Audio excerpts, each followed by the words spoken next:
Hello বন্ধুরা, আপনারা আলো চোখে দেখেছেন? কখনো কি ভেবেছেন আলো কি? আলো শক্তি না তরঙ্গ না কণা? আসলে আলো জিনিসটা কি? আমরা আয়নায় নিজের মুখ দেখতে পাই কেন? এবং আহ রামধনুর রং সাতটি বা হয় কেন? কেন রামধনুকে এত দেখতে ভালো লাগে? দূর থেকে যদি মরুভূমি দেখি তাহলে কেন চকচক করে? কেন বাতাসগুলো কাঁপে, কম্পিত হয়? তো আজকে আমরা শুরু করতে চলেছি আলোর একদম বেসিক থেকে সহজ ভাষায় আজকের এই ভিডিও আলোচনা করতে চলেছি। সো আপনারা যদি 5 থেকে 10 মাধ্যমিক, উচ্চ মাধ্যমিক এবং নিট, জেই বা বিভিন্ন প্রতিযোগিতামূলক পরীক্ষার প্রস্তুতি নিয়ে থাকেন, তাহলে আজকের এই ভিডিও আপনার জন্য খুবই গুরুত্বপূর্ণ। সো ভিডিওটি স্কিপ না করে শেষ পর্যন্ত দেখতে থাকো, কারণ শেষে এমন কিছু সহজ সহজ ট্রিক্স বলবো যা তোমার আলো অধ্যায়টিকে একদম সহজ এবং পরিপূর্ণরূপে প্রকাশ পেয়ে উঠবে। সব ভিডিওটা স্কিপ না করে চলো দেখতে শুরু করি। প্রথমে আমরা আগে জানি আলো জিনিসটা কি। আলো আসলে হলো এক ধরনের শক্তি, যার মাধ্যমে আমরা কি দেখতে পাই? পুরো পৃথিবীটাকে আমরা দেখতে পাই। তাহলে আলো কি?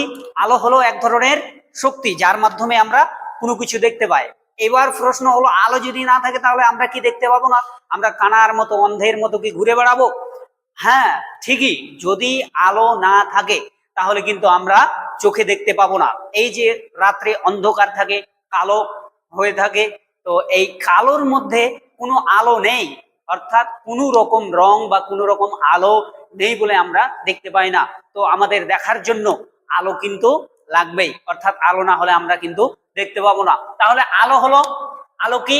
আলো হলো এক প্রকার শক্তি যার মাধ্যমে আমরা কি করতে পারি? যার মাধ্যমে আমরা দেখতে পাই। আলোর বৈশিষ্ট্য, আলো বৈশিষ্ট্য, আলো কি? সরলরেখায় চলাচল করে, কেমন ধরনের, কণা না তরঙ্গ, সেই বিস্তারিত এই বৈশিষ্ট্য। তো আলো কি? আলো তড়িৎ চম্বকীয় বিশিষ্ট, অর্থাৎ আলো হচ্ছে এক ধরনের তরঙ্গ, তড়িৎ চম্বকীয় তরঙ্গ। এটা তরঙ্গ, তরঙ্গ। তাহলে আলো তড়িৎ চম্বকীয় তরঙ্গ বিশিষ্ট। আলো সর্বদা কি করে? আলো সর্বদা সরল রেখায় চলাচল করে, অর্থাৎ একে বেঁকে টেরা বেঁকা হয়ে কিন্তু আলো চলাচল করে না। আলো সর্বদা কি করে? সোজা যায়, সোজা মানে সরল রেখায় চলাচল করে। তারপরে আলোর গতিবেগ কত? আলোর গতিবেগ সেকেন্ডে 3 × 10⁸ মিটার/সেকেন্ড, 3 × 10⁸ মিটার/সেকেন্ড, যা প্রায় 3 লক্ষ কিলোমিটার সেকেন্ডে।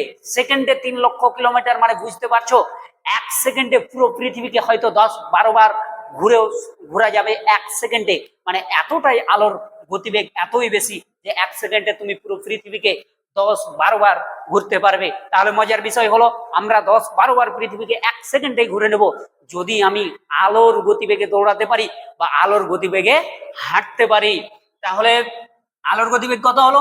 3 × 10⁸ মিটার/সেকেন্ড। আলোর গতিবেগ 3 × 10⁸ মিটার/সেকেন্ড। আর দৃশ্যমান মানে যে আলোটা আমরা চোখে দেখতে পাই সেটাকে বলা হয় দৃশ্যমান। দৃশ্যমান আলোর তরঙ্গ দৈর্ঘ্য কত? দৃশ্যমান আলোর তরঙ্গ দৈর্ঘ্য হচ্ছে 400 থেকে 700 ন্যানোমিটার। 400 থেকে 700 ন্যানোমিটার হচ্ছে দৃশ্যমান আলোর দৈর্ঘ্য। 400 থেকে 700 ন্যানোমিটার। ঠিক আছে, বোঝা যাচ্ছে? দেখা যাচ্ছে তো স্পষ্ট? চলো আরো আমরা আলোর যে বেসিক কনসেপ্ট, সেই কনসেপ্ট নিয়ে আলোচনা করি। শেষ পর্যন্ত ভিডিওটা না দেখলে কিন্তু সহজ সহজ যে ট্রিক্স, সেই ট্রিক্স কিন্তু তোমরা জানতে পারবে না। সো ভিডিওটা স্কিপ না করে শেষ পর্যন্ত দেখতে থাকো।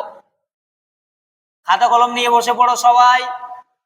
উৎস, উৎস মানে যেখানে কোনো কিছু মানে যা তৈরি হয়, যেখান থেকে তৈরি হয় সেইটাকে উৎস বলা হয়। যদি বলি আমরা গঙ্গার উৎস কোথায়, তাহলে গঙ্গোত্রী হিমবাহ, এটা সবার জানা আছে যে গঙ্গার উৎস গঙ্গোত্রী হিমবাহ। কোথায় রয়েছে ওটা? উত্তরাখণ্ডের দিকে গঙ্গোত্রী হিমবাহ রয়েছে। সেই রকমই আমরা যে আলো পাচ্ছি, এই আলোর উৎস অর্থাৎ যেখান থেকে আলো তৈরি হয়, যেখান থেকে যেখান থেকে যেখান থেকে আলো তৈরি হয়। লেখা বোঝা যাচ্ছে তো নাকি? তৈরি হয়। আলোর উৎস কি? যেখান থেকে আলো তৈরি হয় মানে উৎপন্ন হয়, সেটা হচ্ছে আলোর উৎস। যেমন সূর্য থেকে আলো তৈরি হয়, মানে সূর্য কি করে, পুরো পৃথিবীকে আলোকিত করে, সৌরজগৎকে আলোকিত করে, তাহলে সূর্য কিন্তু একটা আলোর উৎস। যেমন সূর্য, তারপরে আমরা যে বৈদ্যুতিক বাল্ব তৈরি করি, আমি যে এই যে এখানে পড়ছি, আমার পিছনে বা ওপরে বিভিন্ন ধরনের লাইট চলছে বলেই আমার মুখটা চকচক করে দেখা যাচ্ছে, মানে আলো প্রতিফলিত হচ্ছে, মানে আমার মুখের উপর পড়ছে আলো। তো এটাও মানে বৈদ্যুতিক যে বাল্বটা সেটা কিন্তু একটা আলোর উৎস। আলোর উৎস দুই প্রকার। কত প্রকার আলোর উৎস?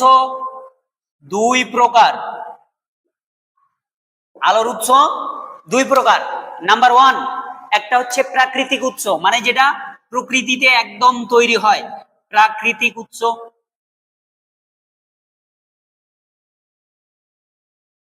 প্রাকৃতিক উৎস। আর একটা হচ্ছে কৃত্রিম উৎস। কারেন্ট বারবার পালাচ্ছে আসছে, তোমাদের দিকে কারেন্ট আছে নাকি? কৃত্রিম উৎস, একটা প্রাকৃতিক উৎস আর একটা কৃত্রিম উৎস। প্রাকৃতিক মানে যেটা প্রকৃতি থেকেই তৈরি হবে, যেমন সূর্য থেকে আলো দিচ্ছে, সেটা প্রাকৃতিক উৎস। আর কৃত্রিম উৎস যেটা মানুষে তৈরি করে, মানে কৃত্রিম ভাবে মানুষে নিজের হাতে নিজের বুদ্ধিকে কাজে লাগিয়ে যে জিনিসটা বা বস্তুটা তৈরি করে, যেখান থেকে আলো বেরোয়। যেমন বৈদ্যুতিক বাল্ব, তারপরে বিভিন্ন ধরনের গাড়ির যে লাইট গুলো রয়েছে, টর্চ লাইট রয়েছে, সেটা কিন্তু এক ধরনের কৃত্রিম আলোর উৎস।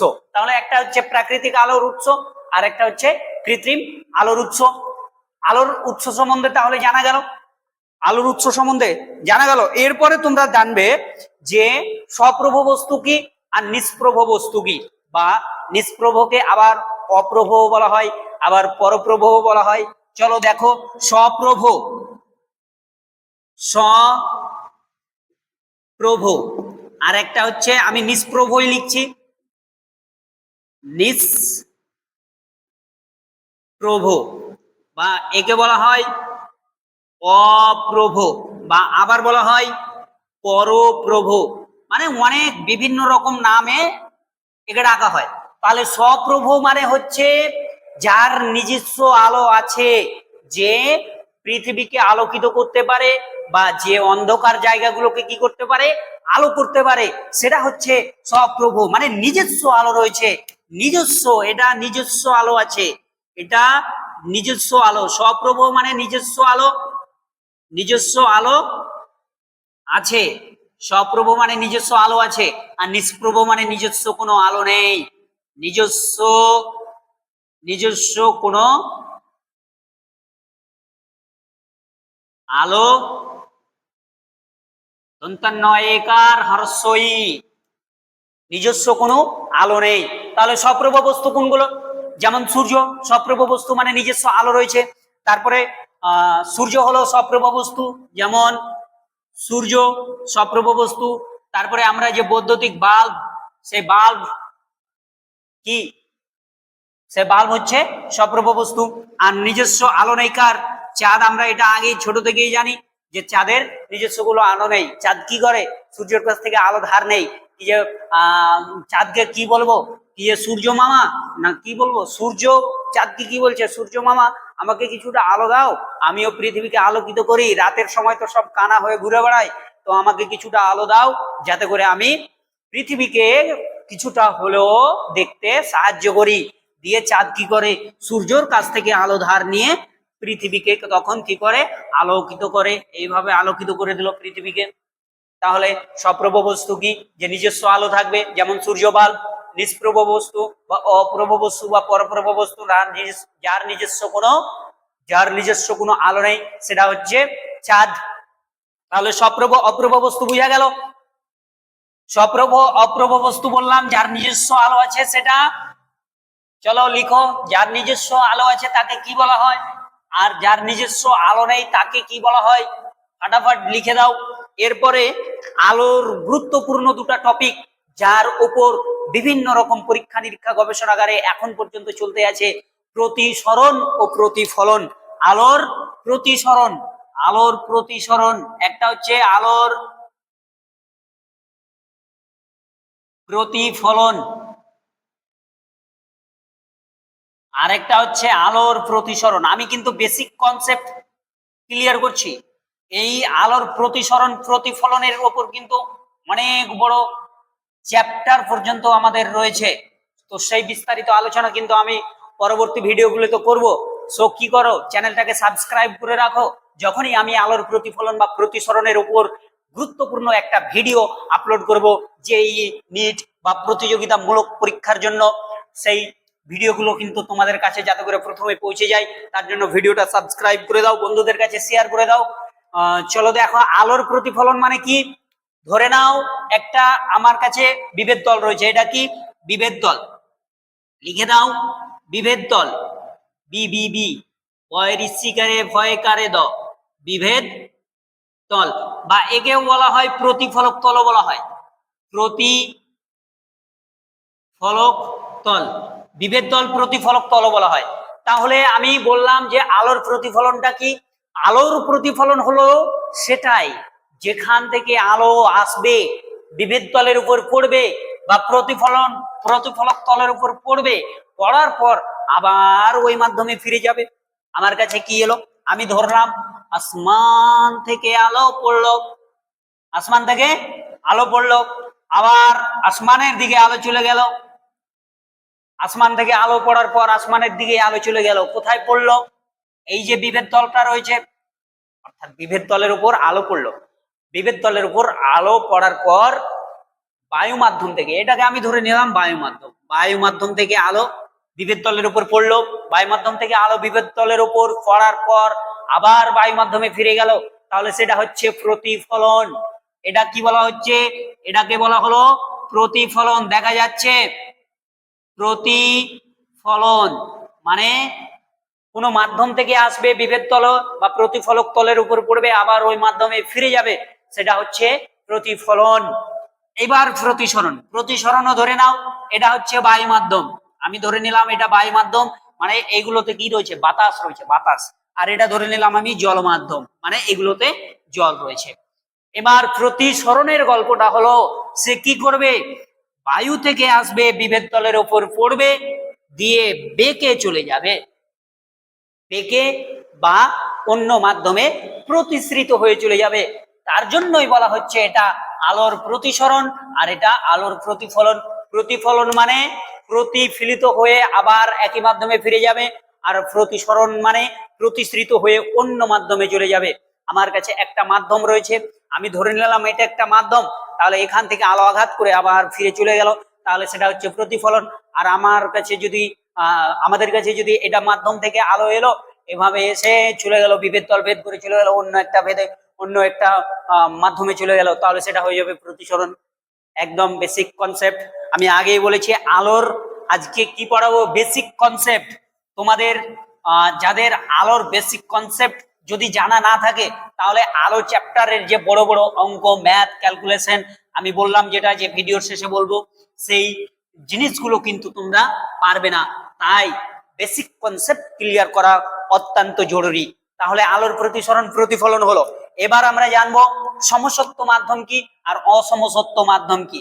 একটা হচ্ছে সমসত্ব, একটা সমসত্ব, আর একটা হচ্ছে অসমসত্ব, অসমসত্ব। একটা হচ্ছে সমসত্ব আর একটা হচ্ছে অসমসত্ব। সমসত্ব মাধ্যম হলো সেটাই যে মাধ্যমে আলোর ধর্ম, যত রকম ধর্ম রয়েছে, আলোর বিচ্ছুরণ থেকে শুরু করে, বিক্ষেপণ থেকে শুরু করে, আলোর চলন গমন থেকে শুরু করে যত রকম ধর্ম রয়েছে, যে মাধ্যমে আলোর ধর্ম, গঠন এবং গতিবেগ একই থাকে। কি বললাম, ধর্ম, আলোর ধর্ম, গঠন ও গতিবেগ। গতিবেগ, গতিবেগ কি থাকে, আলোর ধর্ম, গঠন ও গতিবেগ একই থাকে। যদি একই থাকে, আলোর ধর্ম গঠন, যে মাধ্যমে আলোর ধর্ম, গঠন ও গতিবেগ একই থাকে, তাহলে সেটা হয়ে যাবে সমসত্ব মাধ্যম। আর অসমসত্ব মাধ্যম হলো ধর্ম, গঠন ও গতিবেগ একই থাকে না, একই থাকবে না, তাহলে অসমসত্ব মাধ্যম। যদি আলোর গতিবেগ, ধর্ম, গঠন এগুলো যদি একই না থাকে কোনো মাধ্যমে, তাহলে সেই মাধ্যমটাকে বলা হয় অসমসত্ব মাধ্যম। তাহলে সমসত্ব মাধ্যম মাধ্যমের উদাহরণ হিসাবে আমরা কি পাবো?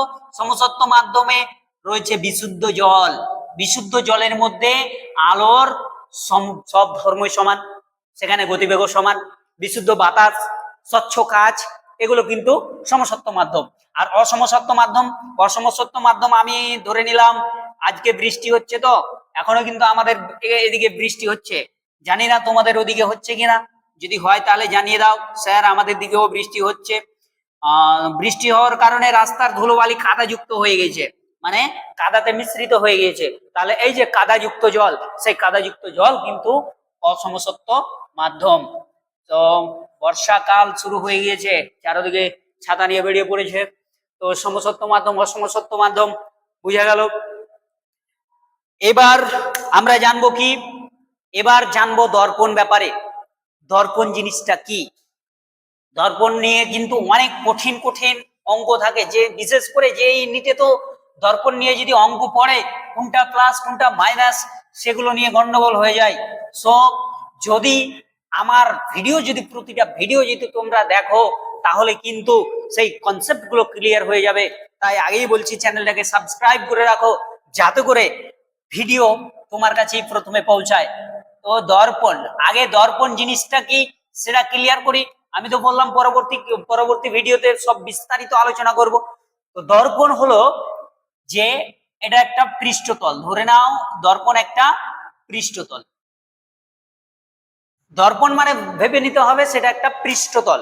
তাহলে পৃষ্ঠতলটা কেমন থাকবে? পৃষ্ঠতলটার একদিকে থাকবে প্রলেপ দেওয়া, অন্যদিকে থাকবে বিনা প্রলেপের, অর্থাৎ চকচকে মসৃণ থাকবে। সেই পৃষ্ঠতলটা কেমন থাকবে? মসৃণ, পালিশ করা থাকবে। তো মসৃণ বা যে মসৃণ পালিশ করা পৃষ্ঠতল আপতিত হওয়ার পর কি হবে? প্রতিবিম্ব গঠিত হবে। প্রতিবিম্ব, প্রতিবিম্ব, প্রতিবিম্ব গঠিত হবে। প্রতিবিম্ব গঠিত হবে, সেটা হচ্ছে দর্পণ। মানে দর্পণ হচ্ছে এমন একটি পৃষ্ঠতল যার উপর, মানে মসৃণ পালিশ করা থাকবে এমন একটা পৃষ্ঠতল যার উপর আলো প্রতিফলিত হয়ে কি হবে? আলো প্রতিফলিত হয়ে প্রতিবিম্ব গঠিত হবে। আমি সমস্ত সংজ্ঞা কিন্তু ডেসক্রিপশন বক্সে দিয়ে দেবো, সেখান থেকে তোমরা ভালো করে নোট করে নেবে এবং পরীক্ষার জন্য কিন্তু রেডি হয়ে থাকবে। যে কোনো মুহূর্তে তোমাদের গভর্নমেন্ট সরকার চাকরির পরীক্ষা থেকে শুরু করে বিভিন্ন রকম প্রতিযোগিতামূলক পরীক্ষা কিন্তু ঘোষণা করে দিবে। তাই তোমাদেরকে এনি টাইম সব সময় প্রস্তুত থাকতে হবে, যাতে করে পরীক্ষা ঘোষণা করার সাথে সাথে তুমি ভেবে নাও যে আমি কোয়ালিফাই হয়ে গেছি, আমার জব কনফার্ম। তার জন্য আমি ডেসক্রিপশন বক্সে সব একদম পাই টু পাই নোট দিয়ে দেবো, সেখান থেকে কিন্তু ডাউনলোড করে নিতে পারো বা কি করতে পারো সেটাকে লিখে নিতে পারো। লিখে নিলে আমার মতে যদি লিখে নাও তাহলে ভালো। তো দর্পণ কি বললাম? যে এমন একটি তল যেটা মসৃণ পালিশ করা থাকবে, আলো আপতিত হওয়ার পর বা প্রতিফলিত হয়ে সেখানে কি হবে? একটা স্পষ্ট প্রতিবিম্ব সৃষ্টি হবে। তাহলে দর্পণ কিন্তু তিন প্রকার। দর্পণ তিন প্রকার, তিন প্রকার। দর্পণ তিন প্রকার। একটা হচ্ছে সমতল দর্পণ, সমতল দর্পণ তো দর্পণ হয়ে গেল নাকি? সমতল দর্পণ। আর একটা হচ্ছে অবতল দর্পণ, অবতল দর্পণ। আর একটা হচ্ছে উত্তল দর্পণ। তাহলে সমতল দর্পণ মানে যেটা সমান থাকবে, এক পৃষ্ঠ প্রলেপ দেওয়া আছে, এটা হচ্ছে সমতল দর্পণ, মানে সমান থাকবে, সেটা হচ্ছে সমতল দর্পণ। আর অবতল দর্পণটা কি থাকবে? পৃষ্ঠতলটা ভিতরের দিকে থাকবে, পৃষ্ঠতলটা ভিতরের দিকে থাকবে আর প্রলেপ যুক্ত যেটা সেটা বাইরে থাকবে, সেটা হচ্ছে অবতল দর্পণ। আর উত্তল দর্পণ কি? পৃষ্ঠতলটা বাইরের দিকে থাকবে, পৃষ্ঠতলটা বাইরের দিকে থাকবে আর যে প্রলেপ যুক্ত অংশটা থাকবে সেটা থাকবে ভিতরের দিকে। তাহলে এটা হচ্ছে সমতল, এটা অবতল, এটা উত্তল। মানে সমতল মানে সমান থাকবে, যেমন বাড়ির আয়না, যেমন সমতল, যেমন কি আয়না, সমতল আয়না ব্যবহার করা হয়। অবতল দর্পণ কেমন? হেডলাইট ব্যবহার করা হয়, গাড়ির হেডলাইট, গাড়ির হেডলাইট অবতল দর্পণ। তারপরে এটাও গাড়ির যে সাইডের আয়নাগুলো থাকে না, গাড়ির আয়না, সাইডের আয়নাগুলো থাকে, সেই আয়নাগুলো কিন্তু উত্তল দর্পণের হয়। বা বিভিন্ন বাড়িতেও উত্তল দর্পণ লাগানো থাকে, উত্তল দর্পণের আয়না লাগানো থাকে। তো সমতল দর্পণ মানে যেটা আয়না, হেডলাইট, অবতল দর্পণ, আর গাড়ির সাইডে যে আয়নাগুলো লাগানো থাকে সেগুলো কিন্তু উত্তল দর্পণের। তাহলে দর্পণ আমাদের ক্লিয়ার। এবারে আমরা জানবো লেন্স। লেন্সেরও কিন্তু অনেক কঠিন কঠিন অঙ্ক আছে। আমি পরবর্তীতে চেষ্টা করব দর্পণ আর লেন্সের বিভিন্ন রকম নিউমেরিক্যাল অর্থাৎ প্রবলেম নিয়ে একটা ভিডিও করার। তোমরা চ্যানেলটাকে সাবস্ক্রাইব করে রাখো যাতে করে ভিডিও আপলোড করার সাথে সাথেই তোমাদের কাছে পৌঁছে যায়। তো লেন্সে কি থাকবে? ওখানেও পৃষ্ঠতল ছিল, এখানেও পৃষ্ঠতল থাকবে, কিন্তু এখানেও পৃষ্ঠতল থাকবে বললাম।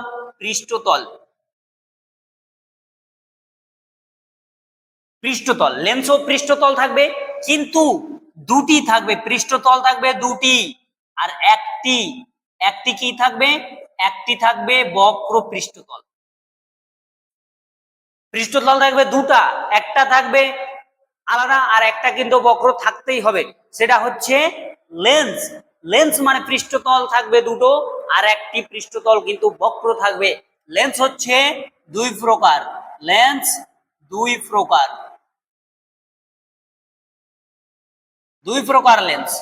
লেন্স কত প্রকার? লেন্স হচ্ছে দুই প্রকার। একটি হচ্ছে উত্তল লেন্স, 2 নম্বর, এটা 1 নম্বর ধরে রাখো, 2 নম্বর অবতল লেন্স।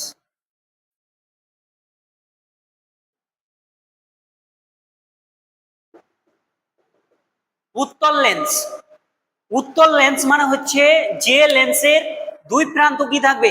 দুই প্রান্ত সরু থাকবে, মানে এইরকম টাইপের থাকবে। এই যে এই প্রান্তটা সরু আর এই প্রান্তটা সরু, মানে এইরকম প্রায় এইরকম আকারে থাকবে, সেটা হচ্ছে উত্তল লেন্স। মানে ভগবানের কাছে কি করবে? ক্ষমা প্রার্থনা করবে, এইভাবে হাত জড়ো করে ক্ষমা প্রার্থনা করবে, সেটা কিন্তু উত্তল লেন্সের একটা আকৃতি। তাহলে উত্তল লেন্স কেমন থাকবে? দুই প্রান্ত, আঁকতে আমি পারছি না, কম্পাস নিয়ে বসতে হবে মনে হচ্ছে। চলো যতটা পারছি, অনেক সুন্দর হয়েছে, তোমরা ভালো করে এগিয়ে নাও। তাহলে উত্তল লেন্স কি থাকবে? এই মাঝের অংশটা কি থাকবে?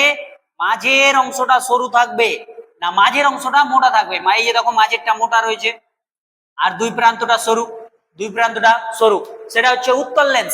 আর অবতল লেন্স হচ্ছে দুই প্রান্ত মোটা কিন্তু মাঝের অংশটা সরু। এই যে দেখো দুই প্রান্তটা কত মোটা, অনেক সুন্দর লাগছে তো দেখে। চলো আরেকটা এঁকে দিচ্ছি। এই যে এটা হচ্ছে অবতল লেন্স, মানে দুই প্রান্ত মোটা থাকবে আর মাঝের অংশটা সরু থাকবে, সেটা হচ্ছে অবতল লেন্স। তাহলে উত্তল লেন্স আর অবতল লেন্স এ নিয়ে বিভিন্ন ধরনের যে অঙ্কগুলো রয়েছে পরবর্তী ভিডিওতে আপলোড করব অবশ্যই। তো লেন্স সম্বন্ধে আমাদের জানা গেল। এবার যে বিস্তারিত আলো নিয়ে অনেক জিনিস রয়েছে যা একটি ভিডিওর মাধ্যমে তো দেওয়া সম্ভব নয়, চেষ্টা করব আরো অনেক ভিডিও দেওয়ার চেষ্টা করতে।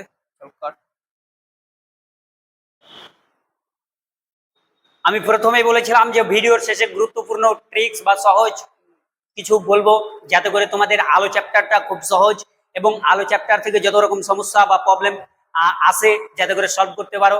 তো বেশিরভাগ ছাত্র কি করে, যদি আলো চ্যাপ্টার পড়তে বসে তাহলে সংজ্ঞাগুলো মুখস্থ করে নেয়। আলোর প্রতিফলন কি, আলোর প্রতিসরণ কি, বিচ্ছুরণ কি, বিক্ষেপণ কি, লেন্স কাকে বলে, দর্পণ কাকে বলে, এই যে সংজ্ঞাগুলো, সেই সংজ্ঞাগুলো কিন্তু মুখস্থ করে নেয়।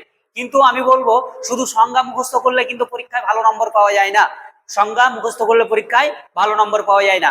সংজ্ঞার পাশাপাশি তোমাকে কি করতে হবে? বিভিন্ন ধরনের ধর্মর ব্যাপারে, অর্থাৎ আজকের যে ভিডিওতে বেসিক কনসেপ্ট গুলো আমি বললাম, এই বেসিক কনসেপ্ট গুলো তোমাদের যদি ক্লিয়ার হয়ে থাকে তাহলে পরবর্তীতে যে কনসেপ্ট গুলো নিয়ে আমরা ভিডিওতে আলোচনা করব, তাহলে সেই কনসেপ্ট গুলো বুঝতে তোমাদের সুবিধা হবে। আর বললাম যে শুধুমাত্র সংজ্ঞা পড়লে হবে না, সংজ্ঞার পাশাপাশি জিনিসটা কি, তার মধ্যে যে ক্যালকুলেশন রয়েছে, তার মধ্যে যে নিউমেরিক্যাল বা সলভ প্রবলেম গুলো রয়েছে, সেই প্রবলেম গুলো কিন্তু তোমাদের বেশি বেশি করে প্র্যাকটিস করতে হবে। আর যত বেশি সম্ভব তোমাদের কি করতে হবে? যত বেশি সম্ভব তুমি কোশ্চিন মার্ক বা কোশ্চেন মার্ক নয়, প্রশ্ন বিচিত্রা মানে কোশ্চেন বাঞ্চ যেটা, তারপরে বিভিন্ন ধরনের রাইটারের বইগুলো রয়েছে, যে যারা কি করে অনেক হাজার হাজার প্রশ্ন দেয় আলো টপিকের উপর, হাজার হাজার প্রশ্ন দেয় আলো টপিকের উপর। সেই প্রশ্নগুলো তুমি সলভ করো, শুধু সংজ্ঞা মুখস্থ না করে বিভিন্ন ধরনের প্রশ্নগুলো সলভ করো। যদি কোনো প্রশ্ন সলভ বা সমস্যার সমাধান হয় অবশ্যই কমেন্টে জানাও, আমি সেই প্রশ্ন নিয়ে পরবর্তীতে আলোচনা জানাবো। তো এই ছিল আমার আজকের ভিডিও। তাহলে সাপোর্ট করো, পাশে থাকো, পরবর্তীতে আবার ভিডিও আপলোড করে যেন তোমাদের পাশেই চলে যায়। ধন্যবাদ সবাইকে।